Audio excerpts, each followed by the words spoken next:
What's up, guys? MCMMA here, and in today's video, I am going to be discussing who I think would win a UFC version of the Ballon d'Or in the past 10 years. For those of you who don't know, the Ballon d'Or is basically the award given to the best soccer player every year. And I know that the UFC has like a Fighter of the Year award, but I think that it's not very like mainstream, I guess. Not a lot of people are aware of it, and they also don't really give much credit to fighters outside of the one who wins it. And I mean, especially in a sport like the UFC, like there's a lot more than one guy every year who's having a very impressive year. So I wanted to just highlight that. For each year, I'm going to be going over who I think would win, and then number 2 and 3, and then there's also going to be some honorable mentions included for some of these years because some of the years were more kind of stacked than others. All right, let's get right into it. All right, in 2015, the winner would undoubtedly be the featherweight champ Conor McGregor. This was the year that he really kind of took the UFC by storm. Firstly, with he was initially booked to fight Jose Aldo, but as we know, Aldo ended up pulling out, so he fought the number one ranked contender Chad Mendes on short notice for the interim belt, and he knocked him out at the end of the second round, which is a super impressive win since Chad Mendes is still one of the better featherweights in UFC history, a guy who only ever lost to UFC champions. And then at the end of the year, he got the title unification bout against the champion Jose Aldo, and at that point, Aldo was undefeated in the UFC. I believe he was the pound for pound number one, and as we know, Conor knocked him out in 13 seconds. And he was just on top of the world at this point. For my number 2, I have got lightweight champion Rafael dos Anjos. He started his year off by beating then champion Anthony Pettis by dominant decision. And he was a pretty big underdog coming into that one, so that surprised a lot of people. And then in his first title defense, he knocked out Donald Cowboy Cerrone in the first round. And my number 3 is middleweight champ Luke Rockhold. He had an amazing year in 2015. Beat Lyoto Machida first, and then beat Chris Weidman, who at that point was undefeated in his career and was looking like he was going to be a pretty dominant champion. So that was a huge win for Rockhold. I've got one honorable mention for 2015, and it's Demetrius Mighty Mouse Johnson. In 2015, he beat Kyoji Horiguchi by submission and John Dodson by decision. The issue with Mighty Mouse is just that it's hard for him to find like the super high quality opponents that would get him on this list. But Horiguchi and Dodson were 2 of his better opponents that he faced, so I just wanted to shout him out right quick for 2015. All right, for 2016, I think that the winner would be heavyweight champion Stipe Miocic. He had an amazing year in 2016. Started the year off by knocking out number 2 ranked contender Andrei Arlovsky, and then knocked out then champion Fabricio Verdum. And then to cap off his year, he knocked out number 3 ranked Alistair Overeem. My second spot goes to middleweight champion Michael Bisping. He started off his year by beating Anderson Silva by decision, and then he got that crazy upset knockout over then champion Luke Rockhold. Then he capped his year off by beating Dan Henderson by decision. The Henderson win obviously isn't very impressive since he was like 45, but the other 2 wins are very strong, and it was a great year for Bisping. And at the 3 spot, I've got bantamweight champ Cody Garbrandt. He started his year off on a 3-fight round 1 knockout streak. He beat Augusto Mendez, Thomas Almeida, and Takeya Mizugaki, all by round 1 knockout. And then on the last pay-per-view of the year, we all know he beat then champion and the greatest bantamweight of all time at that point, Dominic Cruz, by decision. That's still one of the best wins in bantamweight history. And yeah, that was Garbrandt's peak. Some of you may be wondering why Conor McGregor isn't on here. And if this list was in terms of just popularity and stardom, he would obviously be number 1 since 2016 was like the peak of his popularity. But if you look at his wins, he went 2-1 in 2016. He lost to Nate Diaz, and then he beat Diaz in the rematch, then he beat Eddie Alvarez. But those aren't particularly strong wins. I mean, like Nate Nate's was a good fighter, but he was always kind of like a top 5, 10 kind of guy. Never really like a championship level fighter. And then Eddie Alvarez is one of the weakest champs in lightweight history. So that's why I don't have Conor McGregor in my top 3 for 2016. All right, in 2017, I think the winner would be featherweight champ Max Holloway. He only beat one guy in 2017, Jose Aldo, but he beat him twice, twice by knockout too. And this was what really kind of ushered in the new age of featherweights, because after Aldo got knocked out by McGregor, McGregor moved on to featherweight, and Aldo got his belt back pretty quickly because he beat Frankie Edgar for the interim belt, and then he just got promoted to champ after Conor moved up to lightweight. But Max beat him twice emphatically, and this is what really cemented a changing of the guard in the featherweight division. At the number 2 spot, I've got middleweight champ Robert Whittaker. In 2017, he knocked out Jacare Souza, one of the most underrated middleweights ever, and then beat Yoel Romero by decision to become the interim champion, which is honestly one of the best wins in middleweight history too, because that is the only win, or that is the only loss on Yoel's resume that is very definitively a loss. Whittaker clearly beat him in that fight, which is insane to do because Yoel was a super soldier experiment. But yeah, he became interim champ after beating Romero, and then he got promoted to undisputed champion after GSP vacated the belt and retired. And then at the number 3 spot, I have got flyweight champion Demetrius Mighty Mouse Johnson. In 2017, he beat Wilson Hayes and Ray Borg, both by armbar. Especially the Ray Borg armbar, we know that one was sick. He hit him with the flying armbar, one of the greatest submissions I've ever seen. Obviously, those two aren't particularly notable names, but it was just another year of dominance for Mighty Mouse, and this did end up being his last year of dominance in the UFC.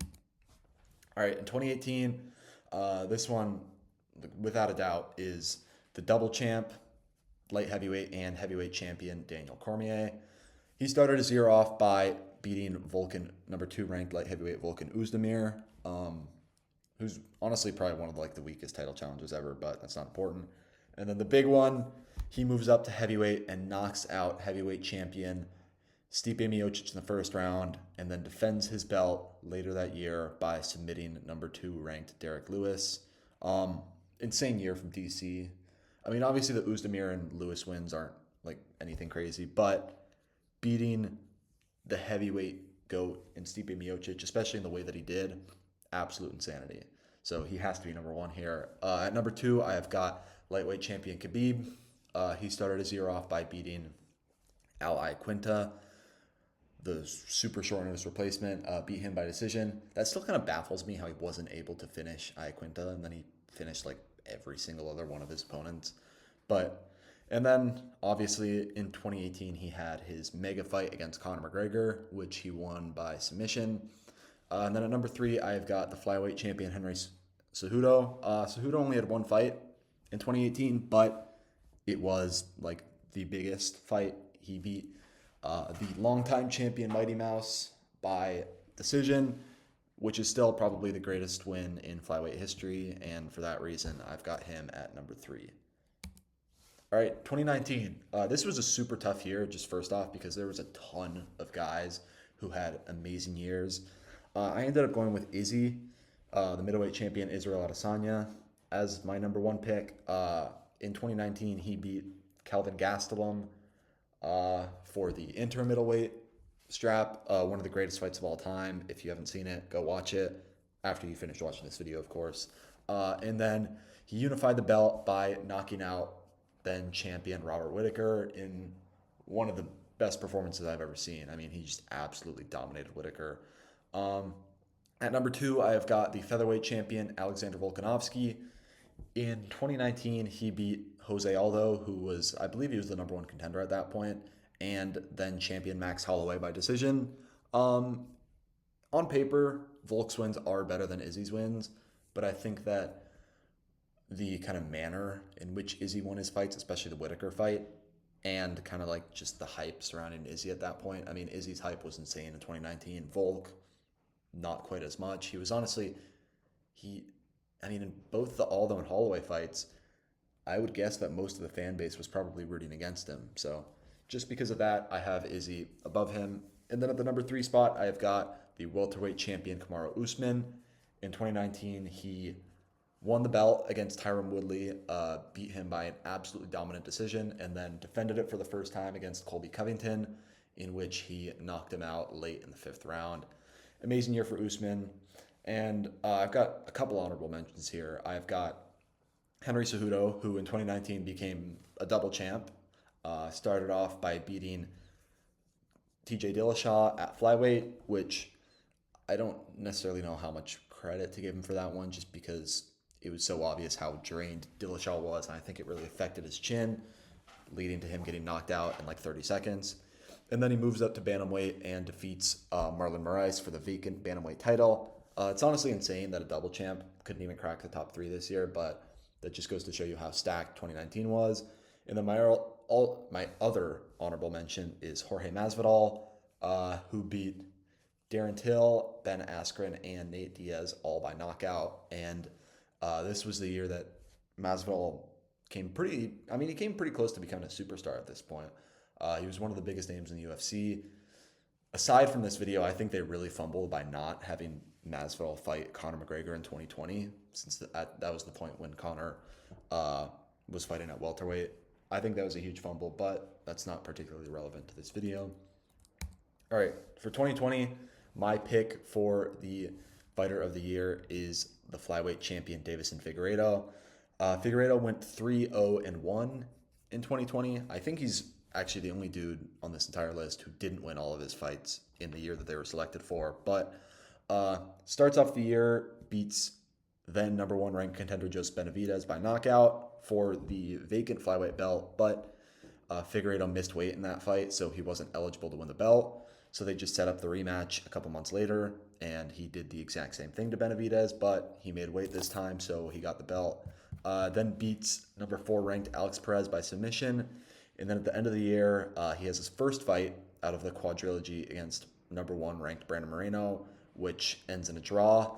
I personally believe that Figueiredo won that fight, but I don't think that a draw is necessarily a bad scorecard. But amazing year for Figgy. This was like prime God of War Figgy. He was an absolute menace in 2020. At the number 2 spot, I've got light heavyweight champion Jan Blachowicz. In 2020, he started off his year by knocking out Corey Anderson and then knocked out Dominic Reyes for the vacant light heavyweight belt after John Jones stepped away and vacated the belt. Great year for Blachowicz. And then at the number 3 spot, I've got middleweight champ Israel Adesanya. This honestly wasn't that great of a year by Izzy standards, but I think 2020 was kind of a weak year in terms of the Ballon d'Or race, I guess. Jesus Christ, sorry. In 2020, Izzy beat Yoel Romero by decision. I honestly personally believe that he lost that fight, but it was such a stinker that I don't think it's that big of a deal. And then knocked out Paulo Costa in his second title defense of the year, which is a super impressive win, but hasn't aged great given how Costa's career has gone since then. My honorable mention for 2020 is number 3 ranked lightweight Charles Oliveira. In 2020, he beat Kevin Lee by submission and then Tony Ferguson by decision, and this was really the start of the Oliveira. This was when people like truly realized, like, oh shit, he's legit. He's actually made that incredible career turnaround. And yeah, everybody realized that he was a legit title contender by the end of this year. All right, 2021. This is probably one of the easiest years to pick. It's welterweight champ Kamaru Usman. This was the peak of Usman's title reign. He beat number 1 ranked Gilbert Burns, number 4 Jorge Masvidal, and number 1 ranked Colby Covington, all in 1 year. And especially the Burns and Masvidal, especially the Masvidal fight. The Masvidal fight was huge because I'm pretty sure that was the first pay-per-view with a crowd after COVID. And then I know he beat Masvidal in 2020. That was a short notice fight. Masvidal talked a lot of shit. He said, oh, you won't give me a full camp. I mean, Kamaru gave him a full camp and then went and knocked out the striker in Masvidal. At number 2, I have got Charles Oliveira. This was the year that he became the lightweight champion. Obviously, he knocked out Michael Chandler for the vacant belt, and then he submitted Dustin Poirier towards the end of the year. And at number 3, I've actually got the interim heavyweight champion, Cyril Gane. A lot of you may be surprised by this pick, but he had a pretty good year in 2021. He beat Jairzinho Rozenstruik and Alexander Volkov by decision. Especially the Volkov win was very impressive. He kind of dominated Volkov. I think he won every round of that fight, if not 4 of the 5 rounds. And then he knocked out Derek Lewis to become the interim heavyweight champion. I mean, that fight wasn't even close either. Like, he absolutely dominated Derek Lewis. So that's why I have him on here. Honorable mention goes to number 1 ranked featherweight contender Max Holloway, who in 2021 beat Calvin Kattar and Yair Rodriguez by decision. Obviously, we know the Kattar win, one of the craziest performances in UFC history, landed like 500 significant strikes on him. And his fight versus Yair it wasn't as impressive of a win. It was a much closer fight, but it's one of my favorite fights to watch. If you guys haven't seen it yet, that's another one that you should go watch. Absolutely sick fight, and another win for Max Holloway in 2021. All right, in 2022, I have got the featherweight champion Alexander Volkanovski. In 2022, he started off his year by absolutely destroying the Korean Zombie. This was a short notice fight. I believe he was scheduled to fight Max Holloway, but Holloway pulled out. So TKZ filled in on short notice, and it was very clear that he was not anywhere near Volk's skill level in that fight. Volk absolutely destroyed him. I think he ended up getting a 4th round TKO. And then Volk capped off his year by absolutely dominating and dismantling the number 1 ranked contender, Max Holloway. Their first 2 fights were closer, but Volk left absolutely no doubt in the trilogy. He destroyed Max Holloway, embarrassed him, and that's still one of the greatest performances of all time. Maybe the greatest performance of all time when you consider that Holloway is a guy who's like top 10 all time, maybe even higher. At number 2, I've got the middleweight champion, Alex Pereira. He started off his year by beating Bruno Silva by decision, and then he got fast-tracked towards the top 5. He got booked against number 4, Sean Strickland. He knocked out Sean Strickland, and then he got his title shot against Israel Adesanya at the end of the year, and as we know, he knocked out Izzy in the 5th round to become the middleweight champion. And at the number 3 spot, I have got lightweight champ Islam Makhachev. He started off his 2022 by beating Bobby Green by submission, but then, as we know, he fought Charles Oliveira for the vacant belt since Charles missed weight in his fight beforehand, so he had to vacate the belt, and absolutely dominated Charles both on the feet and on the ground, and ended up landing a 2nd round submission victory over Charles Oliveira. All right, 2023, my pick for fighter of the year is Islam Makhachev. It was pretty close between him and Strickland, but I think the fact that Islam beat a top 5 fighter of all time and Alexander Volkanovski twice is super impressive. That's not something that many people, if any, can say that they have done in their career. So for that reason, I've got to go with Islam here. The first win over Volk was at the very start of the year. Volk was moving up after his dominant featherweight title reign to challenge for the lightweight belt. And another absolutely amazing fight. If you guys haven't seen it, you should definitely go watch it. But Islam won by decision. It was a close fight. It was a very competitive fight, but I think that Islam definitely won. There's a lot of people that say Volk won that fight, but I just don't think it's true. And then towards the end of the year, he was originally booked to fight Charles Oliveira for a 2nd time, but then Charles had to pull out, and Volk, as we know, stepped in on short notice. Was kind of fat, out of shape. He didn't look right in the octagon, so I don't give him I don't give Islam as much credit for the 2nd Volk win, but I mean, he still beat Volk. Volk still did choose to step into the octagon. He chose to fight. So you can't really blame Islam for that one. And as we know, Islam knocked him out by a 1st round head kick. It was hard to watch, but you got to give credit where credit's due. Islam did beat a top 10, or not even top 10, top 5 fighter of all time twice in the same year. My number 2 pick is middleweight champion Sean Strickland. Strickland bounced back from an awful 2022 where he got knocked out by Pereira and then lost to Jared Cannonier, and he bounced back big time. He started off his year by filling in for, I forgot who he was filling in for, but he took a fight against Nasruddin Imavov on short notice, like very short notice. Like I think it was like 4 days or something, and beat him by a pretty dominant decision. And that win has aged extremely well, given that Imavov has not lost since then and has beat a number of top-ranked contenders in the division. Then after that, he fought Abus Magomedov, knocked him out in the second round after Abus went all out in the first and totally gassed out. And then Strickland capped off his year by beating Israel Adesanya, the then champion, by a dominant decision. One of the greatest upsets in UFC history, and what a way to cap off the year for Sean Strickland. And at number 3, I have got the welterweight champ Leon Edwards. He started off his 2023 by beating Kamaru Usman by decision in their trilogy fight, really putting a stamp on that one, proving that he was the rightful champion, since a lot of people thought that the first fight was a fluke. And then he beat Colby Covington by a decision at the end of the year. Colby was kind of washed up in that fight, but still a good win for Leon. He dominated him in all aspects of that fight, even on the ground. Honorable mention for 2023 has to go to flyweight champion Alexandre Pantoja.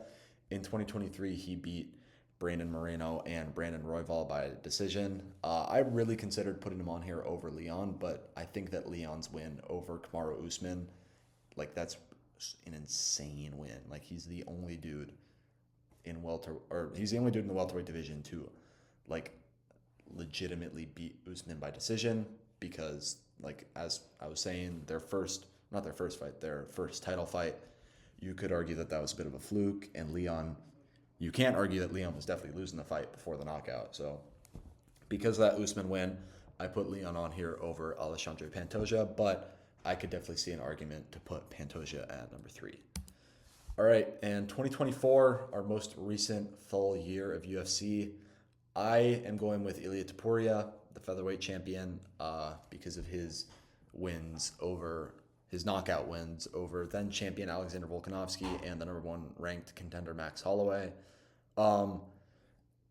Beating 2 top 10 fighters of all time back to back in the way that he did it is absolute insanity.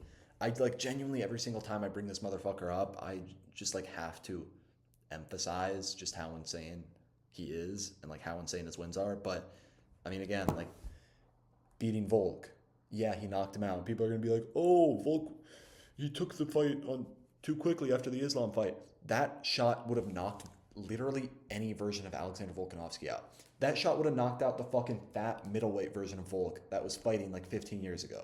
That was an absolutely perfect shot. You cannot say that it was because of the short turnaround or that his chin was gone because of the Islam fight. That shot would have knocked out any version of Volk.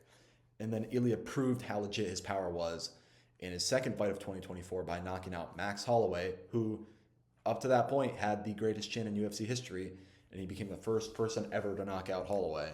So because of that, I have Ilia at number 1. At number 2, I've got Alex Pereira, who also had an absolutely amazing year in 2024. Beat Jamal Hill, Yuri Prohaska, and Khalil Roundtree all by knockout. This is another one where if we were talking just stardom and popularity, it would definitely be Alex at number 1. But I think that Ilia's quality of wins was better than Pereira's in 2024, so that's why I've got him above Pereira. And at number 3, I've got Dricus. Dricus became the middleweight champ early in the year he beat Sean Strickland by decision, and then defended his belt against Israel Adesanya and beat him by submission. Great year for Dricus. And honorable mention for 2024, I have got the bantamweight champ Merab Dvalishvili. He started his year off by beating Henry Cejudo by decision and then beat Sean O'Malley pretty dominantly to take the bantamweight belt. Great year for Merab, but this in 2025, obviously we don't know yet since the year's not over, but I would say there's probably a 99% chance that Merab ends up at number 1. He's already defended his belt 3 times against Umar Nurmagomedov, Sean O'Malley again, Corey Sandhagen, and he's going to defend his belt for a 4th time this year against Petr Yan in December. and I think that he will likely win that fight. And because of that, I mean, it doesn't matter what anybody else does at that point. I think Merab would easily be number one. JDM could maybe give him a run for his money if he is able to beat Islam in their fight in a couple weeks, because then JDM would have beat then champion Ballon Muhammad and then former lightweight champ Islam Makhachev and one of the greatest fighters of all time. So that would at least be a conversation if JDM won that one, but I would still probably lean towards Merab. Islam, also, if he is able to become a double champ, he's absolutely going to be in the top three. And a sleeper pick, I think, is Joshua Van. I mean, Van's already got, I think, 3 wins this year. Yeah, he beat Ray Saruya, Bruno Silva, and Brandon Royval. I mean, the first 2 wins don't really matter that much, but the Royval win was super impressive, especially because he took it on short notice. Like a very quick turnaround after his fight before that, too. And if Van is able to beat Alexandre Pantoja, I think that he would have a very good argument to be in the top 3 here. And it would be probably one of the craziest runs we've ever seen in the UFC in 1 year, because he would have gone from unranked to champion in the span of 1 calendar year, which would be absolutely insane. But anyways, those are my picks for the Ballon d'Or top 3 for the past 10 years in the UFC. Let me know in the comments if you agree or disagree with any of my picks. Make sure to leave a like on the vid, subscribe to the channel, and thank you guys for watching.